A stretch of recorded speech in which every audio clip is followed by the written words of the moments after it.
Marjorie Barreto, ipinasilip ang masayang Christmas Eve celebration nila.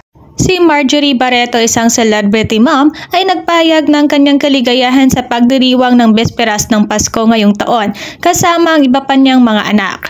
Noong Miyerkules, December 25, nag-upload si Marjorie ng sunod-sunod na larawang kuha niya kasama ang kanyang pamilya.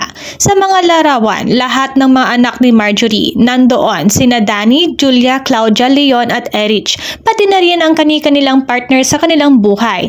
Naispatan din sina Gerald Anderson at Savvy Panlilio sa masayang okasyon na ikinatuwa ng maraming netizens sa social media. Another Christmas Eve to remember.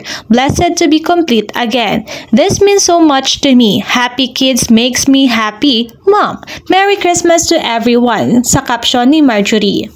Catherine Bernardo, masayang ibinahagi ang Christmas celebration kasama ang pamilya. Ibinahagi ng aktres na si Catherine Bernardo ang masayang pagdiriwang ng Kapaskuhan kasama ang kanyang pamilya. Sa kanyang Instagram post, unang makikita ang family picture nila kung saan pare-pareho pa sila ng pajama mula sa kanyang mga pamangkin, kapatid at maging ang kanyang mga magulang. Kuha man ng mga larawan sa tahanan ni Catherine kung saan sila nagdiwang ng Pasko.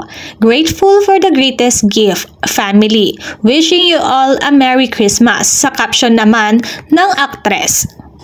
Chito Miranda, nagbigay ng madamdaming mensahe ngayong Kapaskuhan. Ngayong Kapaskuhan, nagbigay ng makulay at puno ng pasasalamat na mensahe si Chito Miranda, ang kilalang lead vocalist ng parokya ni Edgar. Sa kanyang post, ipinaabot ni Chito ang kanyang taus-pusong pasasalamat sa Diyos sa patuloy na paggabay at pag-aalaga sa kanilang pamilya. Maraming salamat Lord for always taking care of us. Thank you po kasi never nyo kami pinabayaan. Pahayag ni Chito na umantig sa puso ng marami. Binigyan din ni Chito na ang pinakamahalagang regalo na natamo nila mula sa Diyos ay ang pamilya, kaibigan at lahat ng taong nagmamahal sa kanila. Sila po talaga ang pinakamahalagang regalo po sa amin ni Lord, dagdag pa ni Chito.